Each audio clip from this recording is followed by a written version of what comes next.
This is the practice question quick quiz format product presented by the DSG or the DOT Study Guide team. Here we go. Number 1, is Meniere's disease disqualifying? Yes. Number 2, can a patient who takes bentyl or dicyclamine for IBS be cleared? Yes, as long as the medication adequately controls symptoms. Number 3, what is the maximum time for certification with well-controlled nephropathy? 2 years. Number 4, how many years must a driver with a single unprovoked seizure be seizure-free and off anticonvulsants before he can be cleared? 5 years. Number 5, what is the maximum certification period for a single unprovoked seizure after the waiting period? 2 years. Number 6, can a 3-month certificate be issued consecutively for a blood pressure greater than 140/90? No. Number 7, how soon may a driver be certified after CABG? 3 months with cardiac clearance, resting echo with ejection fracture greater than 40% post-CABG, and asymptomatic without angina. Number 8, can a driver with a history of narcolepsy ever be cleared? No, because of the likelihood of excessive daytime somnolence. Number 9, can a driver be certified with a diagnosis of diabetic peripheral neuropathy? No. Number 10, who is responsible for ensuring that the driver has a current medical examiner's certificate and diabetes exemption before allowing an insulin-dependent driver to operate a commercial vehicle? The motor carrier. Number 11, what is the recommended certification for a driver with diabetes mellitus who does not use insulin? 1 year. Number 12, what 3 pieces of information should be included in the written statement from the healthcare provider prescribing an incretin mimetic to a driver? The driver's tolerance to the medication, the driver's frequency of monitoring blood glucose, and the efficacy of the treatment. Number 13, how long does an exemption last? Up to 2 years, but may be renewed. Number 14, which 2 specialists must be involved in the process of a driver obtaining a diabetes exemption? Endocrinologist and ophthalmologist, annual evaluations by each. Number 15, can a driver with diabetes mellitus who uses insulin be certified? Yes, but only after they obtain a federal diabetes exemption. Number 16, can a chiropractor perform and certify vision test results? Yes. Number 17, a driver with a blood pressure less than 140/90 who is previously disqualified with stage 3 hypertension may be recertified for how long? 6 months if medications are well tolerated. Number 18, what defines a severe hypoglycemic reaction? The need of assistance from another person, loss of consciousness, any period of impaired cognitive function that occurs without warning or seizure. Number 19, what is the most common cause of retinopathy? Diabetes mellitus. Number 20, what does the FMCSA medical examination report include? Both a health questionnaire and a physical exam. Number 21, what is the next test to consider if your analysis reveals glycosuria? Finger stick glucose. Number 22, how often must the federal diabetes exemption be renewed? Every 2 years. Number 23, what range of blood glucose levels is generally considered safe for commercial driving? 100 to 400 milligrams per deciliter.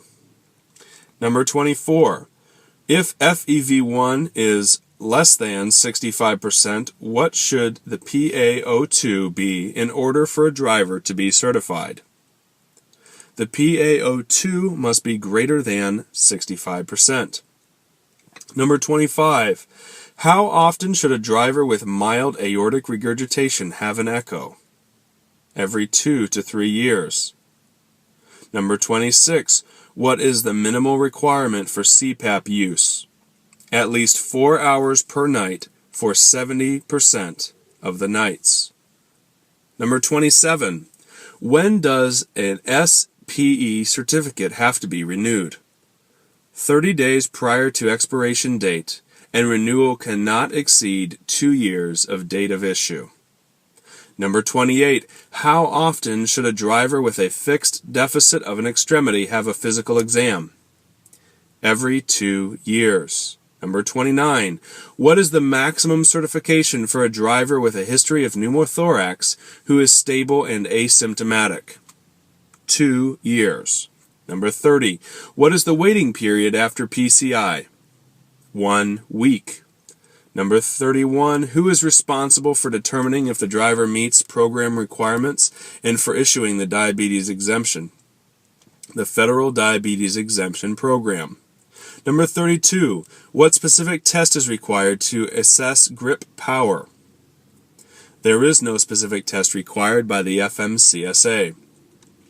What does medical fitness for duty mean? Number 33. What does medical fitness for duty include? It's the ability to perform specific tasks related to driving the vehicle and strenuous labor. Number 34. Who is responsible to determine certification status? The medical examiner. Number 35. Who is responsible for ensuring that both certificates are renewed prior to expiration? The driver. Number 36. Can a driver using hearing aids, can they use hearing aids for the forced whisper test? Yes. Number 37. Why would a driver be taking levodopa/carbidopa? For the treatment of Parkinson's disease. Number 38. Can a driver with multiple sclerosis obtain an SPE certificate? No, because MS is a progressive disease process, not a fixed deficit. The SPE is only for fixed deficits, for example, a missing limb. Number 39. What is the waiting period for a driver with a TIA? 1 year, seizure-free, and off anticoagulants. Number 40. What is the waiting period for a driver with benign positional paroxysmal vertigo, or BPPV, taking meclizine? 2 months, symptom-free, off of medication. Number 41. You must review and discuss with the driver any yes answers to include any illness or injury in the last 5 years. Number 42. What is the waiting period after ENT surgery for OSA, or obstructive sleep apnea? 1 month. Number 43. Can a driver be certified with a diagnosis of myasthenia gravis? No. Number 44. Is all anticonvulsant medication use disqualifying? No. If used for chronic pain or psychiatric disorders, these may be allowable as long as they do not interfere with safe operation of a CMV. Number 45. What is required for a driver with congestive heart failure to be certified? The driver must be asymptomatic, tolerates medications, has exercise stress test tolerance to 6 METs, and EF greater than 50%. 46. What should the FEV1 be for a driver with asthma in order to avoid getting further testing? The FEV1 must be greater than 65%. Number 47. Approximately what percentage of cases of EDS, or excessive daytime sleepiness, are caused by narcolepsy and obstructive sleep apnea? 70%. Number 48. Can a driver who has lost his ring and small fingers on the same hand be certified? Yes, but only if his grip strength is normal. Number 49. Why does the FMCSA recommend frequent monitoring of drivers taking incretin mimetics, such as Byetta? Incretin mimetics cause severe hypoglycemia. Number 50, what is required if an employer requests a copy of the driver's examination report? The driver must sign